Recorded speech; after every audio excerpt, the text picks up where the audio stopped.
Hey guys, it's Kito Poblah from the Sideline Showdown. I'm here with a great friend, ex-teammate that worked my butt off when I was in BC, and potential future Hall of Famer as well. And looking for that ballot to come in and go celebrate that thing. But a good friend of mine, Dante Marsh, all the way from California right now. How you doing, man?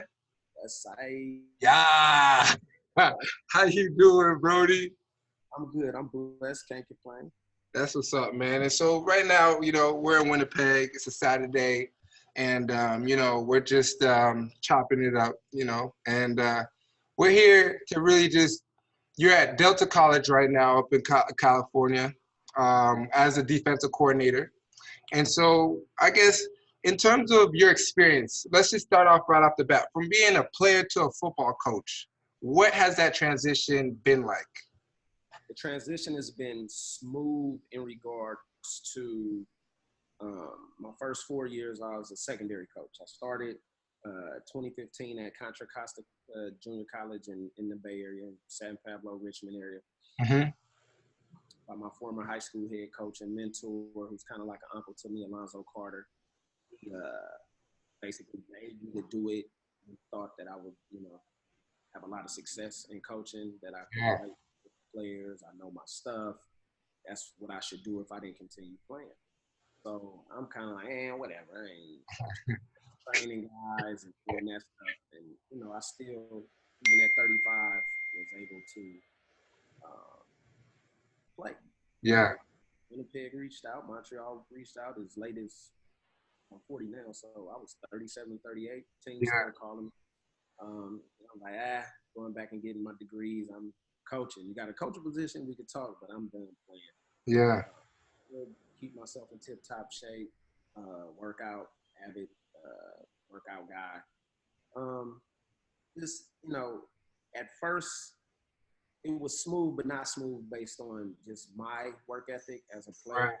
I just couldn't understand how some of these young guys could have a guy that went D1 out of high school, played Division I college football for 4 years, played a year in the NFL, played 11 years up in the Canadian football, in the 3 Grey Cups, won 2 of them, been on all that stuff, yada, yada, yada, and played to the age of 35.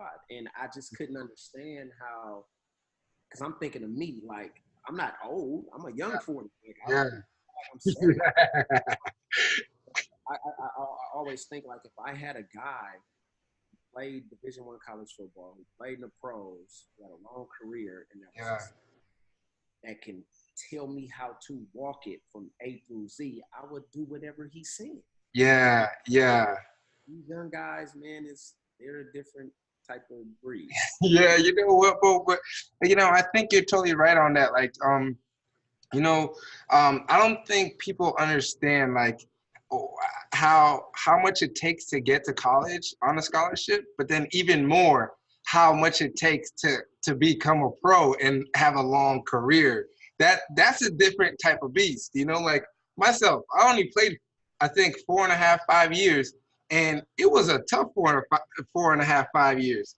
And to be able to, like you're saying, like, be 35 years old, still be able to keep your body in shape, keep your mind intact, and still be able to hustle with those young bucks who are just out there off testosterone, period.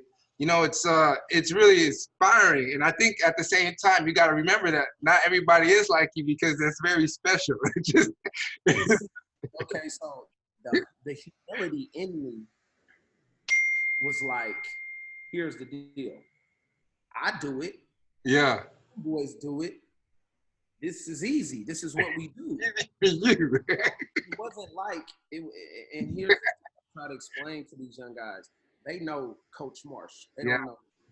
Yeah. Like, yeah. wow, as a guy, born and raised Oakland, California, inner city kid. Yeah. Less fortunate to have both parents in the household. However, I grew up in the 80s and 90s, and I seen a lot, and I was exposed to a lot.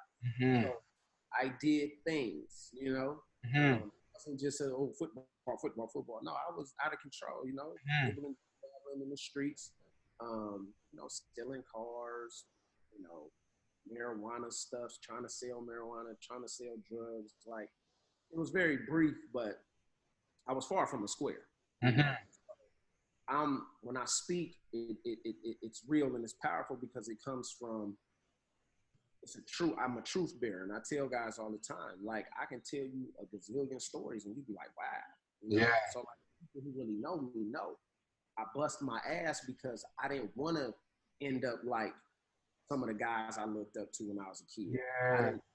I that lived on my block, man, had it all. He was in a wheelchair, you know, at the end of the day. Yeah. And I didn't want to get up and go punch a clock. I Mm-hmm. didn't want to do that. You know, I'm remembering, had to be around like 84, 85. I was either 5 or 6, and I'm watching. You know, me and my dad used to watch, you know, football games, watching the Bears, Walter Payton. I'm a running back for real. Yeah. Nice. Be in the NFL, you know. Yeah, Dante, whatever. Go get me a beer. And then I just was passionate about that. Yeah. So I did football cards. I did my calf raises every night. I did my push-ups. Yeah. I did that.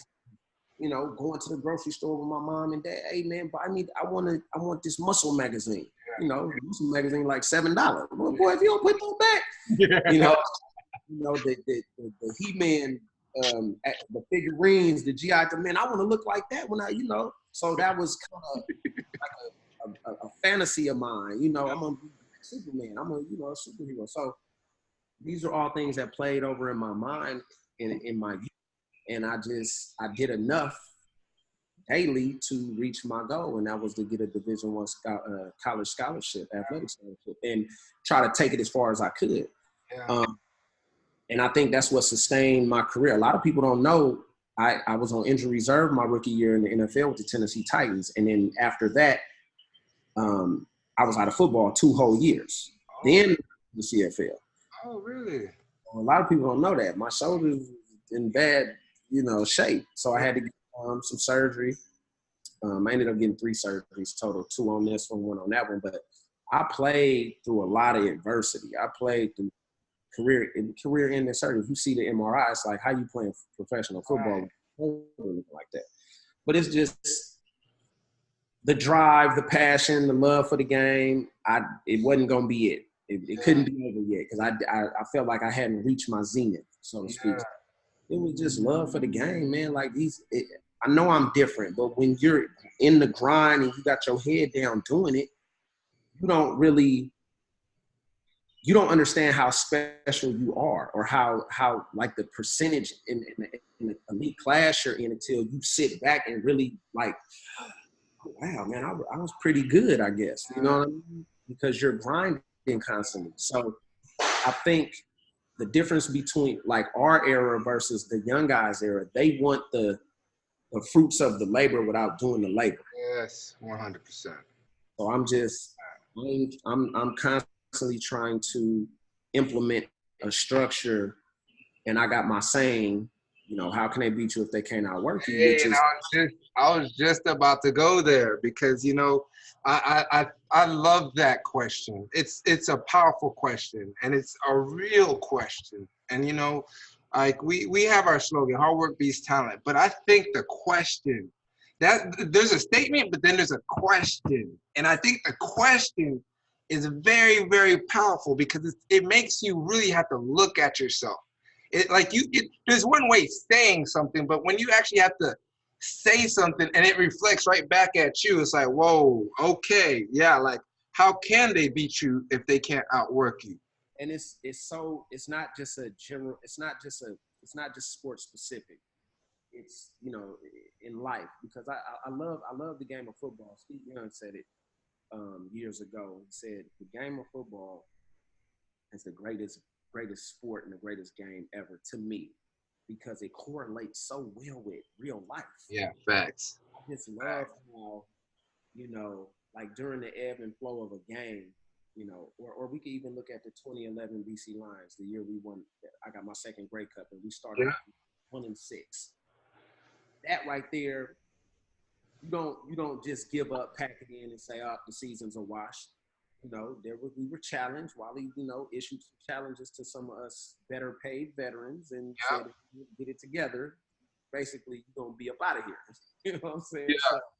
So that was a challenge and we took on because I like paying my mortgage and having nice things. You know what I'm saying? So we had to get that thing together. But in all seriousness, how can they beat you if they can't outwork you? Is something that I came up with my other uncle. Steve, Yeah. when I lived in Atlanta, we used to train together all the time, and Milt kind of was another pivotal fixture in my life to show me how to truly become a professional. Beautiful. This dude is like, I love Milt, man. He like at his age, because it rubbed off on me when I became the older guy. Yeah. Running like this, man. You dirt old, and he just body in shape. He was always had the energy, and we trained so crazy. Me, him, Corey Banks, Darian Durant, Terrence Edwards, Robert. They were like, we had like so many people out there. Yeah. And also, I learned a lot from him, an older guy who played a long time and was able to have that sustained success regardless of his numerical age or chronological age because of the work ethic. And here's my thing that I tell people: how can they beat you if they can't outwork you? At least this: if you do everything within your power to obtain whatever it is you set out to obtain goal-wise, then you can be happy when you look in the mirror and say, well, I can accept the outcome because I did. Exactly. You did everything you could. Like, nothing. My granddaddy always tell you, he's like, Dante, well, if you shoot for the moon and fall on the star, do with the stars. You know what I'm saying? So, hey, man, why not go for it? So I started putting it on shirts. Back in 2011, I started just like branding it and hashtagging it. Yeah. It kind of took a life of its own, and it's like you talked about. We talking about school. We talking about everything, man. Everything about corporate America. Everything, bro. Everything. Whatever you set out to do, bro. 100%, 100%, and that's one of my favorite things. Like on my Instagram. So like, I don't follow many people, but there's key people that I follow. You're definitely one of those key people that I follow, and I love the stuff that you post. I love how intentional it is, and it's not just fluff. It's like you're always providing value to everybody who's like just engaged with your story and what you're providing. And I think that's one thing that I do remember as a teammate. I remember coming up to you one time, and you pulled me aside like, "Yo, come over here, yo, bud, come over here." We were talking during practice, and you just started telling me some stuff about real life, like about like. It was more in terms of like, you can have this skill set here, but if your mind ain't ready for this, then you ain't gonna be here when you need to be here. And I think a lot of it was, I mean, from a teammate standpoint, and actually just, being your teammate and stuff like that. When we did compete, we competed, but I think I learned a lot of things from you that you probably don't even know as a teammate, that you probably teach guys who are just studying you. And one thing I think that I remember about you most is that you were always ready. Like, you were always ready. You were always prepared. You were like a true meaning of a pro. Like, you weren't late. You were like always on your shit. And so I think that's part of like the how can they beat you if they can't outwork you, is because like if you stay ready, then you don't have to get ready. You know what I'm saying? And so gotta straight up. I think the beauty of it is I got to a point in my so here's the honest to God truth. I was supposed to be in NFL for all those years. That's how I always felt. Even after my second year in Canada, and when Herman Edwards got the head coaching job at Kansas City, I signed with Kansas City. And I was a chief for 5 days. Then there was an issue about the MRI in my shoulder. Then it was, we can't give you a signing bonus. And I'm like 26. I'm already been a Grey Cup my rookie year in the league. I'm a starter at BC. You know what? football so unexpected. I can't just, I mean, Right. it makes sense for me at this Right. point. So I said, you know what? I'm gonna just go back to Canada. So for me, I had that chip on my shoulder because I know, and a lot of my peers know, dude supposed to be in that league, man. He Yeah. played. He's an NFL DB. Yeah. So that fueled my fire for all those years, and knowing that in the back of my mind, it was just like, yo, like this is I've been afforded an opportunity that a lot of people only can dream of. Facts. Getting paid good. Yeah. My life is good. Yeah. I'm basically a big kid. Yeah. But I took it so personally because I knew every year they would rather, okay, we could get this 6-figure salary out of here and go get a 45 All right. rookie. So I didn't need, that was all the motivation I needed. And Yeah. we grinded and we loved it and we had fun. Like I got to play with Corey for a long time. Yeah. I played with a lot of great players, but Phillips. Yeah, Ryan. Yeah. And three got the stats are like stupid ridiculous. It's like us three have almost 100 interceptions. Yeah. Or over 100 interceptions. It's like 10 defensive touchdowns or nice. more. Something ridiculous. Yeah. And it was a great time. We won a lot of games. I should have more than 2 rings, and I say that humbly. Yeah. 4 or 5 Grey Cups, but it was just a situation where you wanted to compete. And I tell my players all the time, like even in practice, like dude, practice was harder than the games. I on my own played scout team. Okay. All right. So now that you're talking about the techniques and stuff that these kids need to hear. Okay. So we're talking about the grind. We're talking about that mindset. And I guess, what can you tell a kid who is in high school right now, who does want to make it to that next level? Because I think you're saying something very key in terms of how you're talking about playing scout team and stuff. But what kind of, I guess, humility does it take for yourself to be like, okay, well, how can I get as many reps as possible, as well as how can I just continue to get on the field? Doesn't freaking matter. Like, what can you tell these kids right now based on the direction of where you're going? Have an attitude about yourself, not a cocky, arrogant attitude, but a inner confidence that's untouchable. For me, I was a running back, so I just played DB in high school because I could. Mm-hmm. My junior year in high school, my coach came to me and was like, Dante, we got a senior, playing, he's a starting running back, and then we got another junior your year that's the guy. Mm-hmm. So you want to start, I'm just being honest with you, you need to figure out somewhere else to start. You'll get some carries, but you're not going to be our primary starting running back. And 11th grade, and I was kind of hurt by it, because I had some skills. And so, okay, fine, I'll go play corner. And I was a punt returner and a kickoff return. Messed around, had 7 picks, made all league, yada, yada, yada.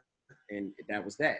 And it just carried over. So my senior year, I played more so running back. And, the games I did play DB, pick 6, 2 picks, this, So for me, whenever I was on the field, they're going to know who Dante Marsh is. That was my mentality. And I tell guys all the time, I didn't redshirt at Fresno.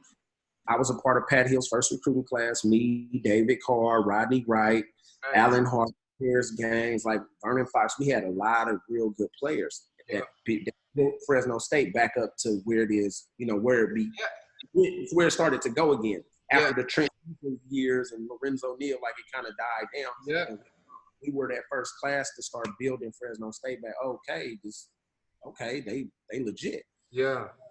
Anyway, I played maybe maybe a quarter, that whole freshman year at corner. Yeah. I played special teams all year. But I was the kid down in the ball on the 1-yard line versus Utah on ESPN getting my TV time. Like, they going to know who 27 is because they don't know when I get in the game. Hey, you kick the ball off, kick it, I'm the number 1. Yeah. That thing outside the numbers on the 5-yard line, I'm making the tackle. Yeah. So I didn't care at that point because I'm D1. I feel like, I thought I was better than what I was. My head was in the clouds, but it was that mentality that made me work so hard to become a great player. Nice. And a lot of these young guys, the best advice I can give to a young guy, seek out and find a mentor. Yeah. You don't know it all. You get what I'm saying? If when we were coming up, to be able to talk to a guy like us that played, come on, man, playing thousands, exactly, dog. Come on, bro. So I'm giving all this information. Yeah. And guys on the side, a lot of my I trained Armani Archie. He just got a full ride to Washington State. I trained Isaiah Dunn. He's starting at Oregon State. I've trained so many D1 guys, and they come back in their off seasons, and they constantly call me. I'm like, it doesn't stop there. I'm a mentor. My phone is right. It's for me. It's so edifying to the soul when you can teach somebody something and be a part of their process. Yes. Leave them like show up and show out, and it's like, man, we did all that work those years, and now it's paying off. Yes, sir. That's kind of where I'm at. Like we talked about before, it's just about paying it forward, giving back, and it comes so natural to me because I'm a football guy. That's beautiful, man. Okay, that's great, man. You know what? That's one thing I know about you. Like I even said, like even when we were teammates, bro, you were just that guy who did give back. Like it's naturally in you, bro. Like I remember, like we compete, and you're like, hey, bro, if you do this is how you can beat me, bro. I'm like, really? Shit. like I remember, I was like, yeah, you can beat me like this. I'm like, damn, for real? And then, and I think that was one aspect, like I said, about you, your confidence in terms of actually understanding yourself, your abilities, and then also wanting to be pushed, right? You want guys to know how to beat you so that at the end of the day, you can actually improve and how not to get beat by that thing. So it's like, I think it takes a certain type of confidence to be able to teach the way you've done. And it's really cool that now that you're able to do that with these kids, it's kind of, you see in the work actually kind of come into fruition and stuff like that. So I guess in terms of like a Canadian kid, like myself, I was born in Montreal, but I was raised in South Florida. And I got to play high school ball in South Florida. So we were talking about earlier about kind of being in the right place at the right time, because I was very fortunate to be playing in big games where scouts were there. They weren't looking at me, but I was able to just show out, and I got very fortunate to be able to get that scholarship.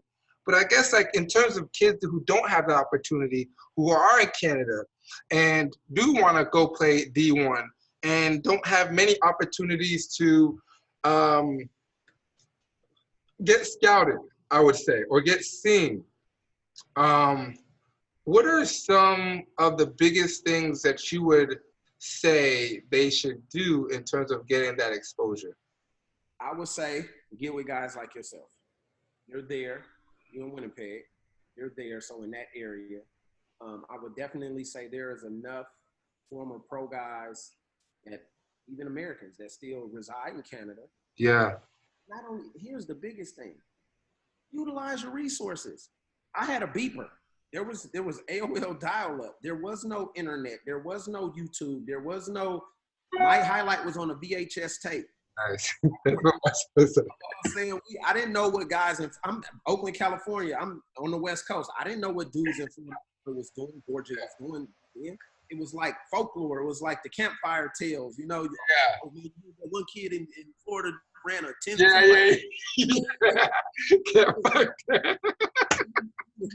Even here in California is such a big state. Really? Northern California, guys in LA, a 5.5 hour drive away. Yeah. You hear the kids at Long Beach Poly, like we couldn't see. We hear. So my thing is, in this day and age, in 2019 and moving forward, no young athlete should fail based on the resources. When I can go to YouTube and I can see what I was blessed and fortunate to be on an excellent coaching staff. I coached high school 1 year. I've been a JC coach. Yep. So last year I was at Edison High School in Stockton, California, where my son attends. He's now a senior. Mm-hmm. They have a true sophomore running back who has like 25 offers. He's like the number one sophomore in the country, Riley Brown. Yeah. He could have played with the era of guys that we played with. Like he was doing ridiculous stuff as a freshman on varsity that cats don't do to their senior year. Like he's that good. But he's a kid that loves the game. He works out. He does everything that he's supposed to do in regards to becoming great. Mm-hmm. He loves the process. Yeah. He's an anomaly now, though. That those like back when I was coming up in the 90s, man, I didn't want to miss practice, or if I had a little tweak, I didn't sit down because I had guys just as good, if not better, than me around. Like, dude, if you don't play and this dude fall out, you gonna get your spot back. That doesn't really exist as much today as it used to. Yeah. And I think if the kids today, instead of I see what you're saying. So you're saying it's pretty much kind of easier nowadays. It's a lot easier now. You really had to be good, and this is no disrespect to no, I get it. Yeah. This is true facts, all facts. These young guys now are more athletic. Yeah. Their skill set is not as good because they don't take the time to. Okay, so I speak in receiver terms. Yeah. Making a diamond, catching a ball with two hands, squeezing it in, looking it in. They want to go straight from. Okay, I get it. They don't want to do. They want to go to the behind the back dunk instead of learning how to dribble with both hands. Right. This is what's going on in today, and we are a part of it because we train these guys. We didn't have us. You get what I'm saying? Yeah. Back in the 80s and 90s, hey, Dad, a trainer. What? I ain't paying. You better go get on the track team or lift them rusty weights out in the backyard. I know them full plastic old ones that you could go in the So we didn't have guys that we could reach out and touch and talk to and, like I said, walk us through the process. So I'm saying these today, my advice would be find yourself a mentor. You don't even have to be physically around these guys because we have social media. True story. Stuff on social media. I had somebody tell me, Tay, man, stop posting all this stuff because you losing money. I said, no, I'm not, because that was a God. God gave me gifts and talents, and my gift back to God is to share those gifts and talents, right? Mm-hmm. So it's no secret. But like I said, there's so much out there that you have no excuse to be mediocre, average, or below average because of what's at your fingertips. So my advice to these young guys would be seek out and find a mentor in whatever capacity, whatever it is that you want to do. Find someone who's been successful at doing it. Yeah. If you want pizza, you don't go to Taco Bell, and I don't want to hear nobody talking about a Mexican pizza. You know what I'm talking about. You know what I mean? You don't go to Burger King for seafood. So the whole thing is go find somebody who's been successful in doing what you are dreaming or aspiring to do, and soak up as much game as they are willing to give you. Yeah. And there you go. That's the start. That's awesome. And so camps. Yep. So then this goes into the next question. Okay. So then, what do you feel? Okay. Because right now there's a big 7-on-7 epidemic going on. And hold on. Before you go on, there's a big 7-on-7 epidemic going on. And what do you think college scouts, well, you are a college coach, so you would know, like, if a kid sends you his 7-on-7 tape and another kid sends you his tackle football tape, which one are you taking a look at first and why? Is that a trick question? No, I really, it's not a trick. I think this is for everybody who may not know. Okay, so here's the deal, and I'm gonna give it to you honest and direct. Okay, put up your volume just a little bit. Honest and direct. I'm gonna give it to you. I coached 7-on-7 for the first time last year, and the reason I did it is because I'm a teacher of football and fun. I'm big on technician type. Yep. Stuff. I think that helped me in my career. I don't care about a 7-on-7. I mean, it's not real. I'm not paying, like we used to say in the pros, we're not paying you to run around in a T-shirt and shorts. You can look awesome in that, but when you got to play, you're playing with a helmet and shoulder pads and the whole nine, right? So I think the 7-on-7 epidemic, the reason for that becoming as big as it has become is because you have grown men who didn't reach their zenith in their careers or didn't make it. And they're trying to piggyback off these young men to create a name for themselves. because it's become more about them than the actual kids. I don't care about you going and picking all the top football players from a region or area and compiling an all-star team of 7-on-7 guys. And then you taxi around and the perception is, oh, if I mess with this 7-on-7 team, I can get an offer. Let me tell you something. Newsflash. Don't nobody give a damn about a 7-on-7 tape. I'm going to be honest. 7-on-7 is the most overrated hype crap I've ever seen in my life. I went and saw a kid who I thought was so nice, man, about 5'11", 6 foot, great feet, patience. From a high school kid, he was very polished. Mm-hmm. Real football season came. I don't even know what happened to that kid. Non-existent. So I don't care about that. I want to see old school. Can you run? Can you catch? Can you block? Can you tackle? What do you do when the pressure's on? I want to see a whole game because back in my day, we had sent out a highlight tape and then they wanted to see 2 to 3 full game films. Okay, yeah. And you really had to be good for a coach to fly to come to your school and see you because they didn't have an iPhone. Right. They actually had to go. Right. Come for themselves, right? So I think I've played so long and I was pretty good and I've trained, so I have a very good eye for talent. Mm-hmm. I think I'm a great talent evaluator. Yeah. And it doesn't take me long to tell whether a guy is about it or he's not about it. From a defensive standpoint, the 7-on-7 stuff is good for quarterbacks. Okay, is it an open middle or a closed middle? Mm-hmm. Can I move this? Yes. So it's good for quarterbacks, receivers, and DBs. And now that we're talking, you can enhance your linebackers' coverage skills within regards, within the confines of the same. Yeah. However, that gets distorted because a team will come out with all Ferraris. Yeah. A linebacker really can't play 7-on because he can't cover those guys. Facts. So it gets lost in translation. I just feel like it's too much stock being placed on 7-on-7 when it doesn't actually translate. Now, if it's coached right and you're teaching route tree to the receivers, you're teaching the progression to the quarterbacks. When I say that, yes, there's some phenomenal quarterbacks in the great state of California. You can get a lot of good skill position, quarterbacks, receivers, DBs, backs. But I want to see, when I'm recruiting DBs, are you going to tackle? You going to tackle? Because I'm physical. I tackle. I want to see. I want a finesse cover guy. 100%. I really want to see, and it's hard to see good technique. And then, when we talk about DB play, it's easy. I can teach my 10-year-old daughter how to do press coverage, bump and run. Yeah. Back up. Let me see what them feet look like. Yes. And it's a lot of grabbing and holding videos you see, and it's bad, man. So to answer your question, I know I ran off on a tangent. No. Answer your question, I'm not placing a lot of stock in 7-on-7 film versus your high school film. I really don't care to talk to your handler or your 7-on-7 coach if he's not actually coaching real football. If I'm recruiting, I want to talk to the high school coach.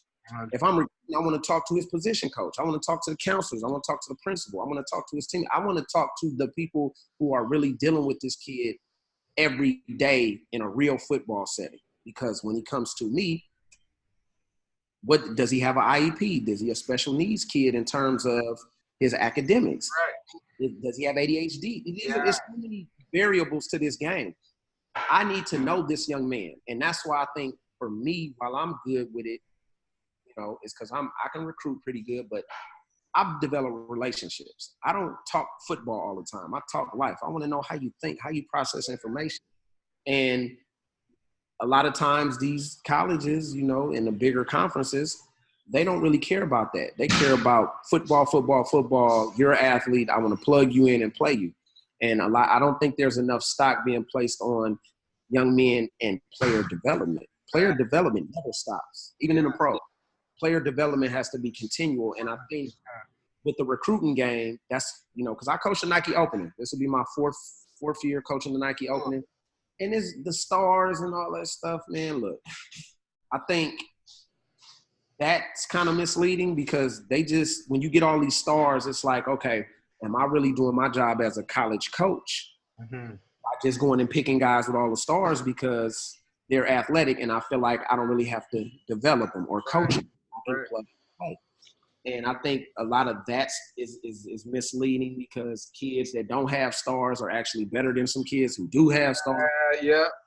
So it's a crazy time, but it's an exciting time because once again, I can talk to you about it in regards to yourself, myself, and other guys who are former players who are now coaching and training and mentoring these athletes. So I'm encouraging more former players to get back into this so we can kind of straighten out where, I think the game has been led astray. 100%. 100%. 110%, Dante, like for real. That, man, that's one thing. Okay, so for us right now, like that's one of the biggest things that we've been suffering with up here in Manitoba is the fact that there is a misconception that, touch football is the next generation. And at the end of the day, I've never seen a coach give a kid, especially from Canada, going down to the States, a scholarship from 7-on-7. And at the end of the day, like you're talking about, DB's got to tackle at the end of the day. You got to see how tough he is. And as a scout or evaluator, as a receiver, I want to see if he gonna go over the middle and know he's gonna get hit and still catch a damn ball. Like that's just the truth. So the mental side of the game is two different aspects. And so I guess it goes into my next question where, right now we have this concept called the Manitoba Selects where we've been running it for the past 3 years now. And the whole entire goal of it is to be able to get these kids who are from Canada exposure by playing. But yeah, first we prepare them for 4 months with former pros like myself and a few other guys who played in the CFL and NFL, coaching them for the 4 months. And then we get them ready to go play down in San Antonio, Texas. And so our goal is with this is that, at least if scouts and recruits don't respect Manitoba, they're going to respect Texas. And if we can go compete versus some guys in Texas, well, then it's going to give us a better chance or a better look or perceived look like, okay, well, the kid can actually play. And so that's what we're doing right now. But I want to know what you think about that approach rather than if we were to just go with the 7-on-7 stuff. I think that approach is the best way. I think that I know Jordan Lennon and Loftus and G. Roy, and they're doing those in BC. Yeah. What is it? Game ready? Yeah. So I know they're doing that, and I think that's a good look. And like I said, I think guys who have been former players that are still up there need to create, like we talked about, a hub and create a infrastructure to where you can help develop these players the same way we're developed here at a very young age, and being able to compete. I don't care if you're from Mars. If you're a baller, you're a baller. I don't understand. I mean, it doesn't really matter to me. So get the best guys you have up there and put together a traveling squad, and we can facilitate this stuff because we have enough star power and influence and know enough people to kind of bring some interest with this. I know they do the Canada, USA game or whatever. Yeah. And start getting this stuff going. And that's, I think, the 7-on-7 idea, I know Jordan Lennon and them team go to Vegas and they kick some butt, but once again, it's 7-on-7, right? So I think that's a great start, is to get out of Canada and go abroad and come to the States because this is football country. Right, of course. And then you compete and you see what it is. And like I said, I think more emphasis need to be placed on the grassroots and the youth football in Canada. Yeah. Because you get those kids excited about it. And it's a lot cheaper than hockey in terms of the stuff you got. I was amazed at all the stuff you got to pay for hockey. So, and then the misconception about it, the CTE thing, the concussions, dude. More people get concussions in soccer. Exactly. That's another thing people don't even like. Really. But it's crazy. So, not to run too far ahead, but that's the thing here, and the game is becoming soft. Yeah. There was a lack of interest, in football for some kids. I know we got some kids at the high school I work at, big dudes just walking around, not playing football, and it's sad because all these coaches that I know at these big time schools coming on campus, and they're like, "You don't play football?" I'm like, "Oh, yeah, I play football." And this is a way to get it. I call it Operation Free Education. That's all. Like I said, I'm an inner city kid. Once again, Oakland, California. Yeah. Both parents. However, my mom and daddy didn't have no bands to send me. Bro, I feel you, dog. I feel you, dog. Use what God gave you. So, and that's the reality for, and that's the reality for most of these kids, because Right. you look at the NCAA or you look at the NFL, it's above 80% are African American or people of color who are playing this game and excelling at it. And most of us do not come from Economical, yeah. No. We come from the bottom. So, a rose growing through concrete. So that's where that comes from. So if I can use my God-given talents to play a game to therefore garner or generate interest from a university to invest in me to go to school. And hold on. Before you continue, I love the word you just used, because I think a lot of people don't understand what you mean by that word invest. Let's just key on that word, and why is it investment? Well, see, man, you got me excited about this one. We could talk about a lot of stuff. Yeah, go with it. Contrary to popular belief, it's not going to school for free. Thank you. All right, go ahead. Those same assignments that the regular student body has to complete and turn in on time, I still had to do it. And we had to go play Hawaii. We had to go play Ohio State. We had to go play UCLA. We had to go play Texas Tech. I didn't get extensions or they didn't waive that assignment for me. And what if I felt like I didn't want to play football no more? Do you think they'd still pay for me to go to school? No. So throw that out the window. And I do think players need to the scholarship check should be double. I mean, if you're not going to pay kids for their likeness, I mean, the great state of California, once again. I know, they get their first one in Billy. No, in all seriousness, even when I was in college, I got a scholarship check, I got a Pell Grant, but I was still broke. Yeah, 100%. I had to scrape up and save to buy my. We already know. But I guess the thing is, it's like, okay, you're talking about the process in terms of like, because you're totally right. Being a college student, even when you're on scholarship, you're still poor, bro. I don't think people know that. But like, I guess they don't also understand like the investment behind it. Like, it's a job. Like, it's actually like these coaches aren't just like, they're your boss to some degree. They are your mentors. They are your teachers. But their livelihoods are on the line. Like, that's the way they eat. So they got to make sure. So real quick, I'm the defensive coordinator at a junior college. Yeah. Which is one of the best kept secrets in college football, because you are a professor as well. So you can, once you get tenured, you can make six figures for the rest of your life at a junior college. Nice. And it's your win-loss record really doesn't matter, because you double as a professor. So they fire you unless you do something stupid. Yeah.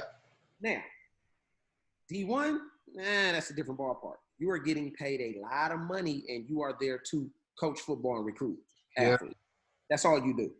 So, like you just alluded to her a couple minutes ago, if you don't win, we out of there. So let's say we're at Michigan and we go 1-9 and we lose to Ohio State. We out of there, dog. Kito, we out of there. So, I mean, we looking for another job. So people don't understand the stress level. And when we talk about investment, I'm saying now that I'm a coach, when I go and recruit a guy, I'm standing on the table for this kid to be brought in to play football for us and go to our school and to be a stand-up guy, so to speak, and do everything we need him to do to help us make this football program more successful. And it is an investment, right? So if that kid does not, now bringing it back to the D1 side of it, if this kid, if I stand on the table and say, because once again, if I'm not the head coach, right? I'm either a coordinator or a position coach. Yep. We are in a meeting room of, let's say, 12 to 14 coaches. The head man has the final say so. And this question has been posed. I'm fighting for a kid that I really like. Some of the other coaches may not be as excited about that kid as I am. And the question will come up, okay, coach, would you put your livelihood on the line for this kid? That's real talk. That's real talk. Kid could get there and be a weed head. Real talk. Serious issues. Yep. He could be a guy that doesn't want to go to class. It's so many different variables, and you're banking on this kid that you recruited to your university to perform and do what you need him to do. And at the end of the day, man, you was there. You know how it is. It's a modern day slave trade. That's what it is. I mean, I'm not complaining. It was a beautiful thing, and I'll do it all over again. However, there are things that need to be done to correct some of the things that have been in place for so long. And when we say investment, that's really what it is, because once you are no longer making plays for that said university, don't nobody care, because it's on to the next. Unless you go pro and you're donating to your alumni club, then you are telling the damn truth. I think you preaching too hard right now. This is like freaking level 10 right now. Like, we get it all in. Like I said, and that's the thing that I wanted to start to do too, is do symposiums at the high school level. So giving these young men a glimpse at what your life is going to entail the next 4 or 5 years, because a lot of I don't think they really truly know what they have no idea, bro. They don't. It's a dirty side to this whole thing. Like, the general public has no idea. No idea. And so, like, Dante, and this is what I'm saying, like, I think, like, with this conversation, I think it's been really great because we're opening up the truth. And I think often, a lot of parents and a lot of kids think, okay, I'm going to play D1, or I'm going to go to college. I'm going to go do all these things. And they just see, like we're talking about, the fruit. They don't see the roots and the struggle underneath the dirt. They don't see none of that. They just see the end result. And so it's like, I think what you're saying is, man, I love it, because I know a lot of people are going to be watching and they're going to be learning a lot from this. So we really appreciate it. But I think, in terms of just like the growth process of what we're talking about, the step-by-step and going to college and how they are, I guess in terms of, and this will be our last question before we go in and watch film, but I guess in terms of, guys wanting to go D1, or let me say, all right, let me talk Canadian now, because we're up here in Canada. For these kids who are Canadian, and you can keep it 100%, who want to go play in the States, how much more do you think they have to do? I don't think it's a lot, man. Like I said, like yourself, David Sanchez, Brent Johnson, Ryan Thelwell. I played with some dudes, even Jason Claremont, who's a monster. Like, I don't look at it like the passport thing. If you were ball, you could be purple, blue, green, red, from Jupiter, Neptune. If you're a baller, you're a baller. So I don't really. My thing is, once again, if you create an infrastructure where guys at the grassroots level can flourish. For example, California, Texas, Florida, we have some of the best weather. 100%. So our sprint times, they're going to be blazing. Like, when I was in high school, you got guys running 10-3 winning the state meet. Like, dude, that's blazing. Yeah. In other places, they're not even getting below 11 2s. Yeah, facts. So that's what I'm talking about. So guys like us, guys like yourself, and guys who stayed up there that have this experience, that have the knowledge, that have the wisdom and the know-how, have to create an infrastructure to attack the grassroots level and get these kids accelerated up onto the same level or on par to the kids down here. Once you do that, it's an even playing field. But it's hard to compete with guys if your process isn't right. So you're a guy that knows process. I'm a guy that knows process. That's why the guys we train and we're mentoring and coaching and training are, you know, they're balling and they're able to succeed at higher levels because they went to the source. Yeah, exactly. It's true. So how can I? And once again, I say this: how can somebody teach you to do something that they've never been able to do themselves? 100%. So I get a smart ass. Well, Bill Belichick never played defense. He played off the line. It's only one Bill, dog. Yeah. I didn't say that guys can't be sharp. And once again, he's the head coach and he has great. I was just about to say that. I was just about to see this, man. Bro, Bill knows his skill set, and he gets hella good guys that go on other teams. And actually now, I think the past 4 or 5 head coaches in the NFL have all came from the Patriots, bro. Like, come on. Come on, man. But see, people want to be smart asses. And come on, bro. Rebuttal when I say that. Just like I said, you don't go to Taco Bell for seafood. Yeah, facts. So if, like I said, if I wanted, my DB coach at Fresno State went to Fresno State. He played there with Marquez Pope. He was Fresno State's first round draft pick back in '89. Yeah. A.D. Williams. He ran a 4.29 40, played corner for the Buffalo Bills. He was PA my freshman year. He coming back getting into coaching. He's been coaching ever since. So he's a secondary coach back at Fresno. Whatever that treadmill drill I do where I could transition, backpedal hella fast on the treadmill, he taught me how to do that. Beautiful. Anything he told me to do, I did it. If he would have been like, Dante, go in the corner and stand on your head for 20 minutes every day, I would have did it. Because he went first round at my position, played at my college, and he's coaching me. So whatever he told me to do, I did it. So it's like, that's what I'm saying. Seek out guys. If I want to be a banker, I'm going to try to seek out somebody successful in banking. I want to have a successful I want to have a successful marriage. I don't want to talk to somebody who's been divorced 10 times. Man, true story. He told me what not to do, but it all boils down to aligning yourself with the right people.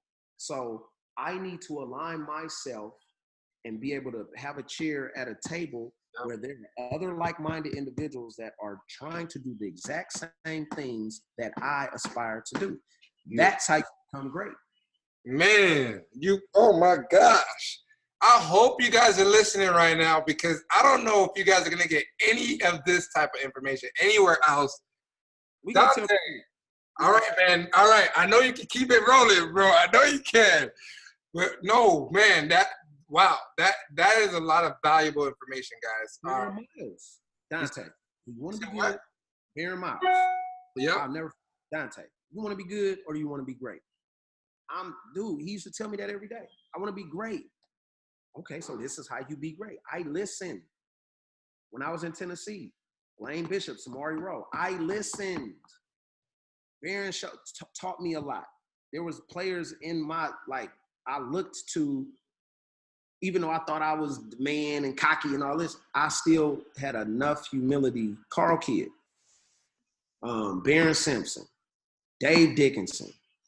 Dude, there's so many guys I could point. G-Roy, Ryan, that I could look to that played Milt Stegall, such a significant role in who Dante became because Dante was willing to listen. Dante was willing to be a sponge. Dante wanted to be great. So, like them conversations me and you have, like, dog, what route was that? If you would have did this, you could have boom, boom, boom. I didn't mind doing that even right then and there because I'm trying to get better, and I know you're trying to get better, and I love this shit, man. You know what I'm saying? This competition, and I just love the game. So it was. That's beautiful, man. That's really cool, man. That's the thing. I don't think the game understands. Well, I don't know if you understand how unique your situation is, and how valuable. I hope this is one thing that is my goal eventually. And I love how you're talking about building that infrastructure between guys like ourselves where we can actually create a hub and stuff because you're totally right. Like a lot of the life experiences you've been through, a lot of life experiences I've been through have been different but very similar all at the same time. And it's like, even if I can't connect with somebody on that level. Maybe you can connect with them on a different level and still be able to bring them to the same exact place in the end anyways. And so, I don't know, man. I'm thinking talking to you, bro, like you getting me hyped right now. I feel like doing push-ups and shit right now. I don't even lie. Like, I'm feeling like really hyped right now. I'm telling y'all, like, I'm ready to get going. But I guess in terms of this kid that I wanted to show you for my program, his name is Kyler Banfield. He has a brother named Caden. Both they're, in my opinion, they're both some solid kids. They go to a Division II school here. There's 3 divisions. They're D2, and it's outside of the city in a place called Portage, La Prairie. And one of my mentors, actually, who didn't coach me, but I coached with at the U18. Level, Donald Burrell, who was also the DC for Bombers, and then he played with the Bombers way back in the day too. But now he's the head coach over there, and they're balling. They're 5-0. They're looking to bring home the first championship to that school ever. But I want to, I guess, just watch his highlight on Instagram, and basically tell me what you think. Well, you'll watch it, and if you have any coaching tips in between, you can talk whatever it is. But I guess the biggest thing we're gonna have is that you're gonna have to play on your screen, and then I'll play it on my screen. And also, don't forget to turn off the volume, because then there's music that plays, and we won't be able to hear you. Or I could watch it on my iPhone while I'm talking to you on the Mac. Oh, perfect! There you go. That's perfect. So then what I'll do is I'll just put it on the screen record for our side so the viewers can see what we're talking about. So yeah, just do it on your iPhone. Send me the DM, the link. Yeah, I put it in the screen chat, but I'll send it to you actually on IG right now. All right. Okay, I still got you. Okay. Can you see me still? Yeah. All right, let me look at it.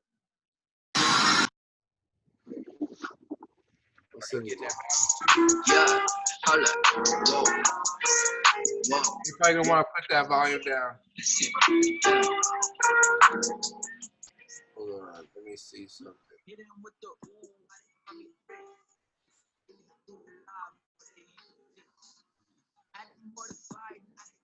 Running back. Okay. Hold up, let me switch.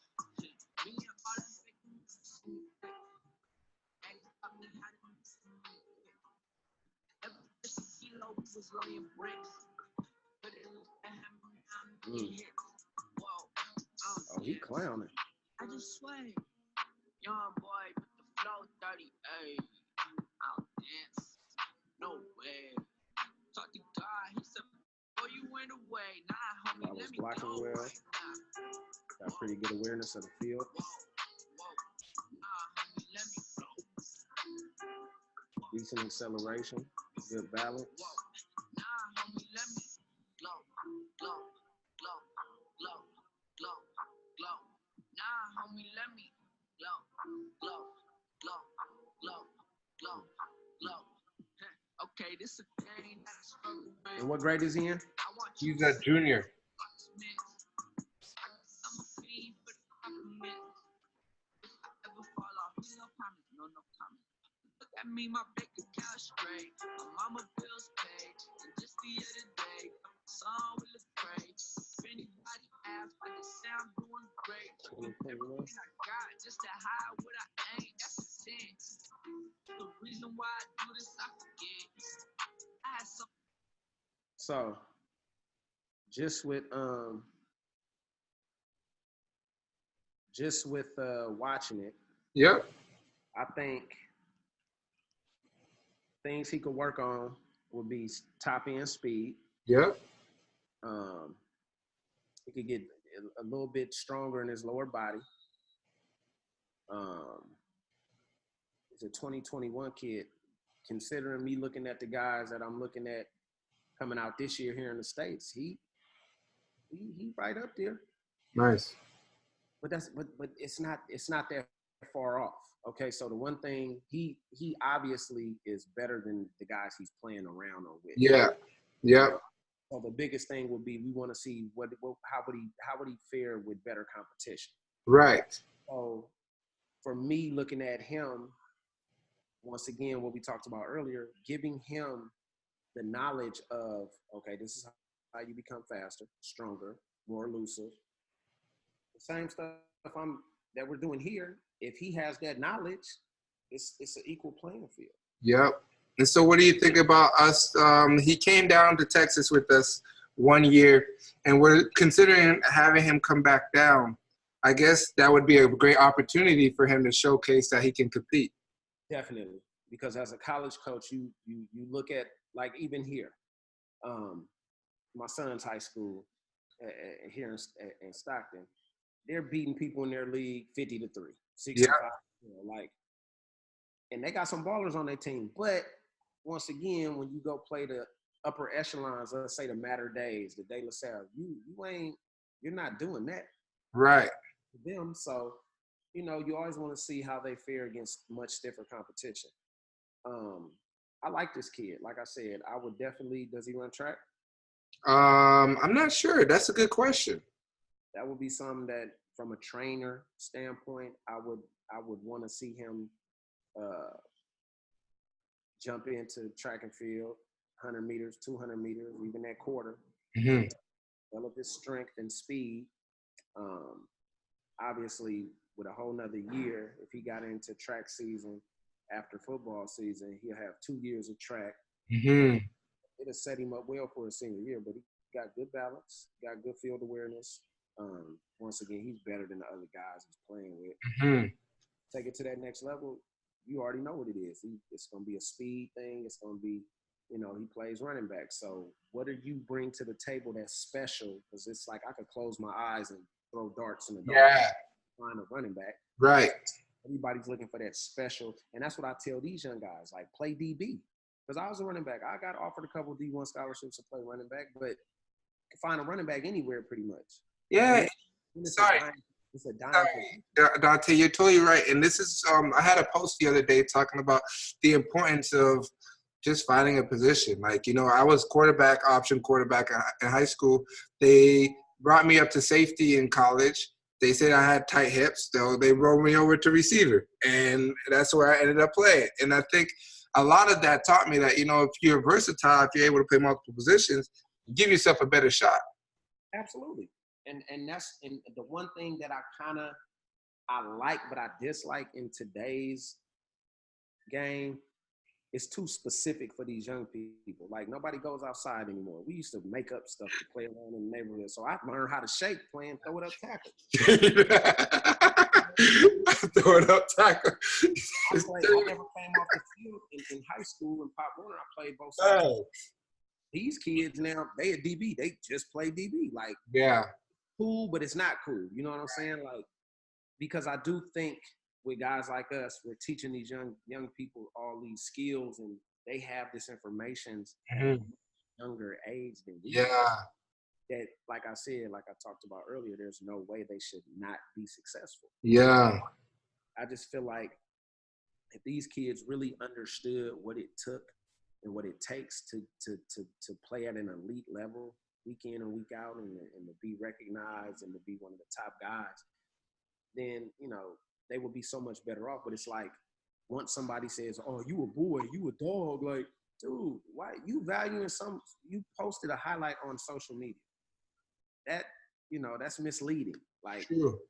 You need to get with it. Send me your film. Let me evaluate. Yeah, I feel you. No, that's real. That's real. And that's one thing that we want to get to is in terms of film evaluation. And then that's exactly why I wanted someone like yourself who's doing it right now, who's in the field, who's in the trenches, who's already recruiting and scouting these kids, who's already seeing it for what it is, to be able to, identify, we got a real life scout right in front of us. They ain't no hiding, ain't no running. Here we go. Let's see what he says. And turn it on. Because like I said, it's not to hurt anyone's feelings. I think society has it's warped, man. We want to make everybody feel good. The honest to God truth is this, and this is the way I came up. If you ain't good enough, you ain't gonna play. We playing the best guys, like, period, point blank. And I think society is like altered thing. Like, the kids getting trophies, participation trophies. Oh my! Don't get me started with that crap. You don't work, you don't eat. Yeah. And the sad truth about this, and this is why I love the game of football, those who are better than others are gonna get treated better. That's life. Like, you know, you a beautiful woman, you're probably gonna get breaks from a cop pulling you over, giving you a ticket, probably. You know what I'm saying? So that's just the world. That's just reality. So what I always try to tell the young men is, you want to be the guy that gets treated better. Yeah. So with that mindset, let me bust my ass so I can be one of those guys that get treated. Yeah. So that's the motivation behind it, because I'm telling the truth. This is just what it is, man. Like, guys who are you know, life isn't fair. We know that. Yeah. And I try to be as fair as possible, like in terms of giving opportunities. Right. But I'm not promising nobody nothing. But yes, the guy who's a baller probably gonna have more rope than the guy who's the backup. Like, the backup can't make no mistakes in terms of getting in trouble, being late. Right. The star on the team probably gonna get a little bit more leeway, and that's life. So, in terms of where my mind is, I'm preaching old school. Running gassers, everybody touch the line. Nice. Nobody. I don't care who you are. If you don't, attend, off-season training, you ain't playing, or you will get reduced time. So in that regard, I'm about that work, because I truly believe if everybody buys into being about that work, you're gonna have a very successful football team.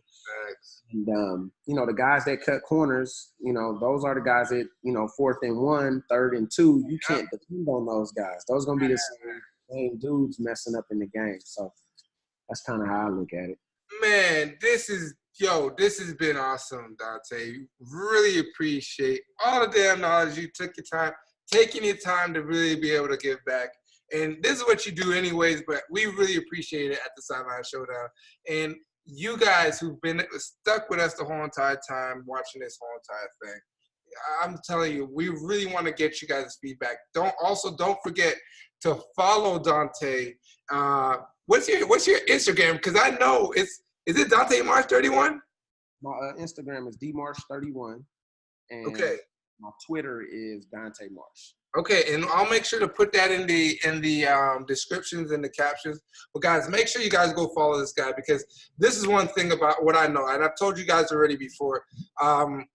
There's certain people that you really want to get key information from, and even since I don't even play, Dante, honestly, like, you like big brother to me, bro. Like, I always look at your stuff, and you always be inspiring, you always be motivating, you always be telling facts, and it's appreciated and it's respected. And I think a lot of kids should understand, okay, where to get the source from, because like you said, bro, you don't go to Taco Bell for seafood, you don't go to a waitress to learn about money, you go to the bankers, you go to the people who've done it, who've already walked the path.